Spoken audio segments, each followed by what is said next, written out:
A paz de Deus, meus irmãos, e a paz de nosso Senhor Salvador Jesus Cristo esteja no seu coração.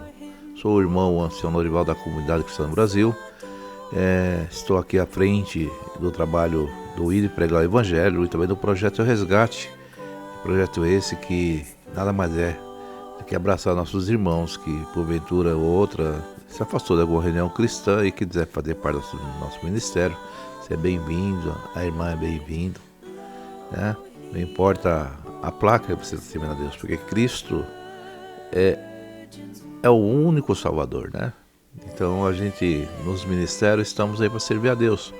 Mas acontece de a gente, por um motivo ou outro, vou entrar em questões aqui dos motivos, a razão, mas na verdade, se você se afastou e tem alegria, é isso que importa para nós. Tem alegria de se ver o Senhor, vem fazer parte desse ministério. Meus irmãos, eu queria falar uma mensagem da palavra de Deus.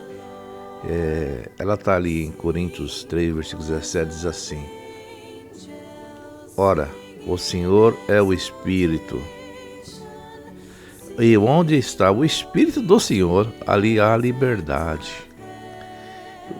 Amados irmãos, onde nós estivermos, e se o Senhor naquele lugar, por exemplo, né, irmão,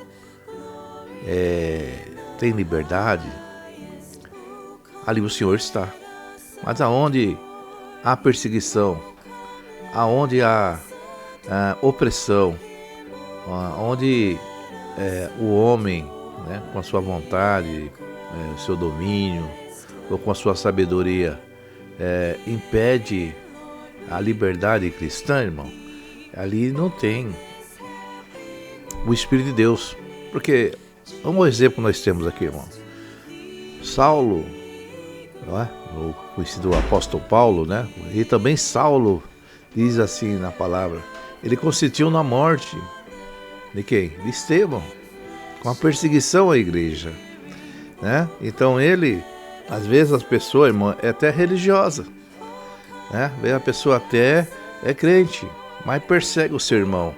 E um exemplo desse era Saulo. Ele perseguiu a igreja de Cristo, né? Ele no espírito religioso, ele sendo um homem ligado à crença em Deus, né? Ele perseguiu, oprimiu o povo de Deus, né? E ele, esse Tarso, irmão, era um homem nascido na Turquia. Ele era cidadão romano também, e ele também pertenceu à tribo de Benjamim, né? Porque os israelitas, onde ele estiver, ele é israelita, irmão. Não é a terra que faz ele daquele país, e sim a sua crença. Então ele tem essa origem. Ele nasceu em Tarso, irmão, na Turquia. E ele foi educado, irmão, em Jerusalém. Ele estudou, ele aprendeu, ele foi um fariseu. Ele estudava a lei de Moisés e as leis rabínicas, com afinco, né? Ele sob a tutela do mestre Gamaliel. E antes da sua conversão, irmão, ele foi uma pessoa muito fervorosa e perseguidor dos cristãos,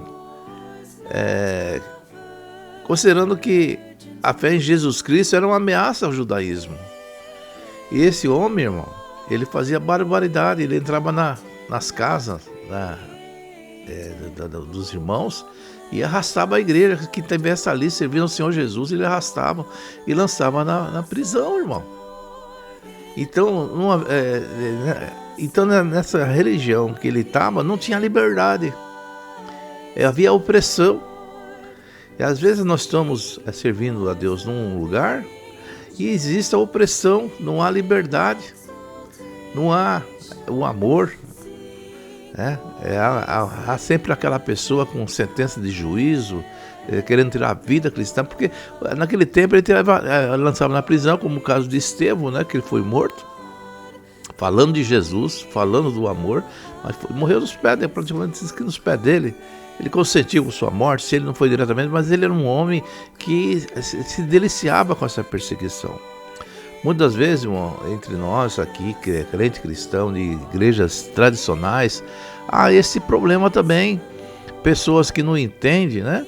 E falam: ele não está no meu ministério, então ele está fora fora da doutrina de Cristo. Ele não é meu irmão, então ele tem prazer de ver a pessoa caída, machucada, a pessoa ferida. O irmão, ele saiu, ele visitou outro ministério. Pronto, irmão, aquele ali já não é mais irmão dele. Aquele dali já é um perigo, né? Então há perseguição. Isso em caso só de, né? Então existe um exclusivismo. Então, no caso de Saulo, ele era exclusivista, a religião judaica. Os outros não poderiam ter comunhão. E quem estivesse falando de Deus, não sendo na forma judaica, principalmente no cristianismo, era perseguido. Então, o que acontece hoje nas igrejas evangélicas? Quase a mesma coisa, irmão. Cristão perseguindo outro cristão. Você saiu do ministério aqui, você é um rebelde, você é contra a obra de Deus. Aí você pergunta, o que é obra de Deus para você, irmão? Não, a obra de Deus é o ministério aqui, irmão. Essa coisa linda que Deus preparou, esse cenário, essa estrutura, esse templo, essa doutrina. Mas que doutrina? A doutrina de Jesus é fundamentada no amar a Deus sobre todas as coisas e amar o próximo. Mas a doutrina que ele fala é a liturgia. A doutrina que ele fala é a forma de adoração que foi estipulada no ministério. E se nós somos um ministério tradicional, irmão, isso aí para nós, aqui no caso, você pergunta, por que vocês fazem o mesmo jeito? Eu falei, irmão, porque o povo foi criado desse jeito, então ele se é adaptado.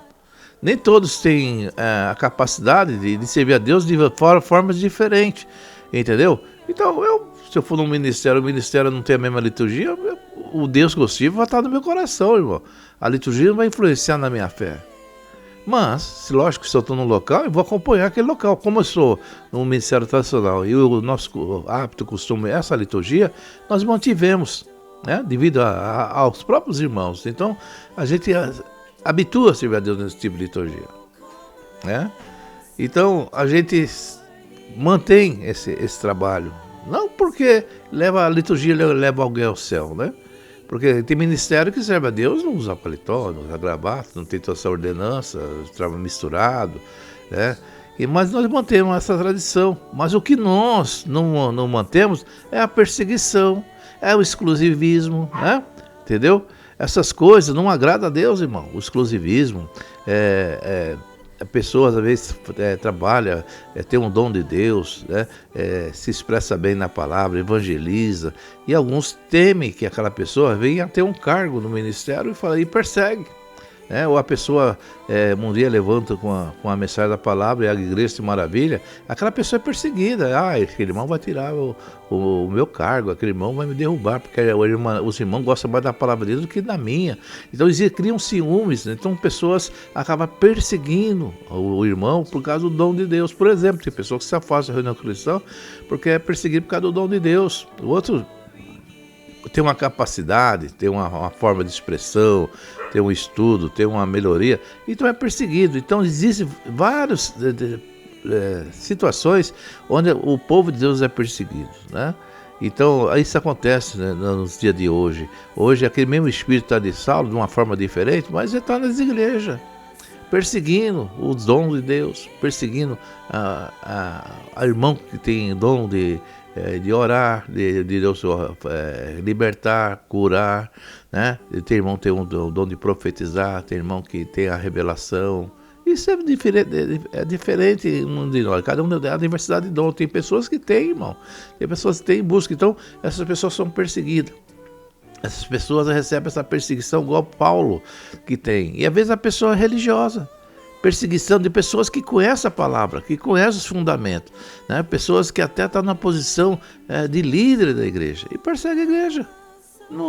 E não é só no ministério que nós viemos, em outros ministérios também existe a perseguição. Existe aquela pessoa que tem esse espírito de perseguição contra o seu irmão. Isso os irmãos de José, por exemplo, né? Os irmãos de José venderam ele, tinham inveja. Irmão, porque nós temos uma natureza humana também, né? E essa natureza humana, quando ela sobressai, ela cria essas situações, né? Mesmo nas pessoas cristãs, pessoas que têm inveja do outro, né? De discussão. No tempo dos apóstolos mesmo, Pedro e o apóstolo Paulo não se entendiam muito. Muitos não iam lá, mas será que esse homem está convertido mesmo? Ele perseguia nós, ele perseguia a igreja. Às vezes que ele está de espião aqui, porque quem sabe passava. Barnabé e Paulo, acho que se entenderam também, cada um foi para um canto, para o outro, porque a natureza humana às vezes fala mais alto, né? Então, irmão, nós devemos sentar no espírito, irmão, né? Porque então no espírito tem liberdade. Então é isso que eu vou falar para os meus irmãos, onde o Espírito de Deus há liberdade. Então, nessas reuniões cristãs, tem que ter o Espírito de Deus para que a igreja tenha liberdade, para que o irmão tenha liberdade, a irmã tenha liberdade em servir ao Senhor, que ele possa operar, que ele possa trabalhar no seu coração, para que haja transformação, para que haja um milagre. Às vezes não tem um milagre numa igreja, irmão, porque não há liberdade. Não tem a libertação porque não há liberdade. O ambiente não permite porque a pessoa oprime, não há liberdade. Então, essa é a mensagem que eu quero falar para você, onde há o Espírito de Deus, há liberdade, em nome de Jesus Cristo, há liberdade. Deus abençoe a todos e todos ficam na santa paz de Deus. Compartilhe e divulgue esse vídeo, em nome do Senhor Jesus Cristo. Deus abençoe a todos e todos ficam na santa paz de Deus.